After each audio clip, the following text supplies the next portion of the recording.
নমস্কার বন্ধুরা, কেমন আছেন সবাই? আশা করি সবাই খুব ভালো আছেন। আজ আমি আপনাদের আলু বেগুন দিয়ে ইলিশ মাছের ঝোল রান্না করে দেখাবো। চলুন তাহলে রেসিপিটা শুরু করা যাক। এখানে আমি বেশ কয়েক পিস ইলিশ মাছ নিয়ে নিয়েছি, আর এই মাছগুলো আমি ভালো করে কেটে ধুয়ে নিয়েছি। এবার লবণ হলুদ মাখিয়ে নিচ্ছি। বেশ কিছুক্ষণ সময় ধরে লবণ হলুদটা মাখিয়ে রেখে দিলে খুব ভালোভাবে মাছের মধ্যে ঢুকে যায় লবণ হলুদ। এবার কড়াইয়ে আমি দিয়ে দিয়েছি সর্ষের তেল, আর এই তেলটাকে আমি খুব ভালো করে গরম করে নেব। আর একটু খুন্তি দিয়ে আমি কড়াইয়ের চারিদিকে তেলটা মাখিয়ে দিচ্ছি, তাহলে মাছগুলো ভাজতে সুবিধা হবে। তেলটাও খুব ভালো করে গরম হয়ে গেছে। এবার আমি মাছগুলো হালকা এপিট করে তুলে নেব। খুব বেশি লাল করে ভাজবো না, তাহলে মাছগুলো খেতে একেবারেই ভালো লাগবে না। এক পাশটা হালকা ভাজা হয়ে গেছে। এবার আমি একটা ছোট চামচ দিয়ে এইভাবে একটু সাবধানে উল্টে দেব। দেখুন সব মাছগুলো ভাজা হয়ে গেছে, আর একটি পাত্রে আমি মাছগুলো তুলে নিয়েছি। আর এখানে দেখুন আমি মাছের ঝোল করার জন্য বেশ কিছু আলু বেগুন একটু লম্বা লম্বা করে কেটে নিয়েছি। আর বাকি কড়াইয়ে যে তেলটা ছিল মাছ ভাজার তেল, ওই মাছ ভাজা তেলের মধ্যে এখন আমি দিয়ে দিচ্ছি একটু জিরে আর সামান্য একটু কালো জিরে আর দুটো শুকনো লঙ্কা। এই ফোড়নটা যখন একটু ভালো করে ভাজা হয়ে যাবে, তখন আমি কড়াইয়ের তেলের মধ্যে দিয়ে দেবো কেটে রাখা আলু বেগুন।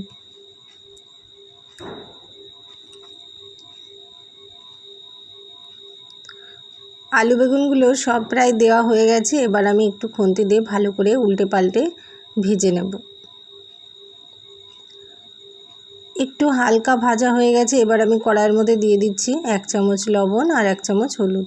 হলুদ লবণটা দেওয়া হয়ে গেলে গ্যাসের জোর মিডিয়াম টু লো ফ্লেমে দিয়ে বেগুন আর আলুটাকে আমি একটু ভেজে নেব ভালোভাবে। খুব বেশি জোর দেব না। আর এই সময় দেখুন আমি একটু ঢাকনাটাও দিয়ে ঢেকে দিয়েছি, তাহলে একটু হালকা নরম হয়ে আসবে আর ভাজাটাও ভালোভাবে হবে। আলু বেগুনটা প্রায় ভাজা হয়ে এসেছে। আমি এটাকে আর একটু নেড়ে চেড়ে তারপর কড়াইয়ের মধ্যে দিয়ে দেব পরিমাণ অনুযায়ী গরম জল।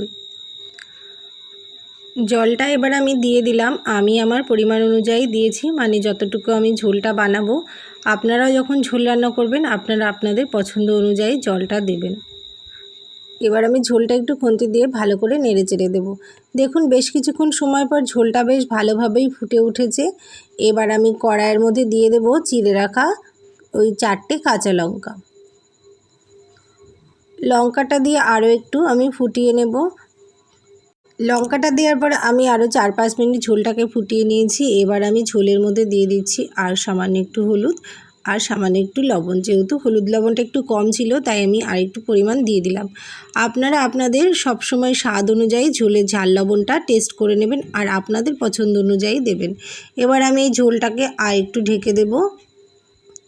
4-5 মিনিট এইভাবে আর একটু ঢেকে রেখেছিলাম ঝোলটাকে।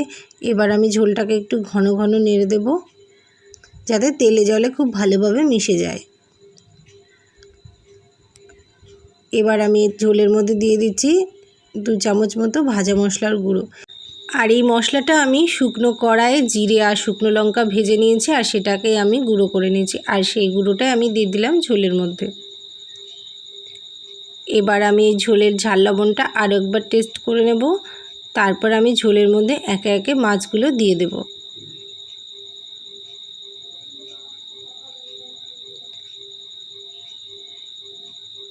ঝোলের মধ্যে মাছগুলো সবই দেওয়া হয়ে গেছে। মাছগুলো দিয়ে বেশ কিছুক্ষণ ফুটিয়ে নিয়েছি। এবার ফুটিয়ে নেওয়ার পরে আমি আর একটু ঝোলে ঝাল লবণটা টেস্ট করে নেব। ঝোলের ঝাল লবণ একদম পারফেক্ট আছে, আর ঝোলটাও রেডি হয়ে গেছে। এটাকে আমি একটি পাত্রে পরিবেশন করে নিয়েছি। তাহলে বন্ধুরা, কেমন লাগলো আজকের আমার বানানো এই আলু বেগুন দিয়ে ইলিশ মাছের পাতলা ঝোল কমেন্ট করে অবশ্যই জানাবেন। আর আপনারা কে কে এইভাবে ঝোল খেতে ভালোবাসেন সেটাও আমাকে কমেন্টে জানাবেন। আমার বানানো রেসিপিগুলো যদি আপনাদের ভালো লেগে থাকে তাহলে প্লিজ লাইক কমেন্ট শেয়ার করে পাশে থাকবেন।